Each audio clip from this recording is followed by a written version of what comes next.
Hello guys, welcome to my mini blog. তোমরা তো আগের ব্লগে দেখলেই আমি এসে গেছি পুরী। তো আমি পুরীতে এসে ফার্স্টেই চলে গেছিলাম সি বিচে, এবং সেখানে একটু আমরা ব্রেকফাস্ট করে নিয়েছিলাম। দেন আমরা হোটেলে চেক ইন করলাম। সেখানে হোটেলের রুমটা ঠিক এটা ছিল।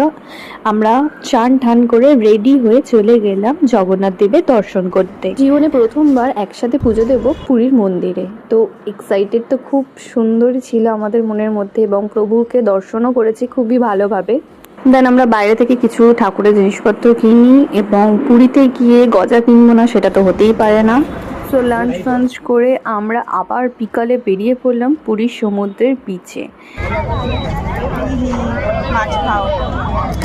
সানসেট দেখতে তো খুবই সুন্দর লাগলো। পুরীতে গিয়ে আমরা ওখানে অনেক রকমের ফিশ ট্রাই করেছিলাম, আর সেখানে ছিল বহু রকমের ফিশ।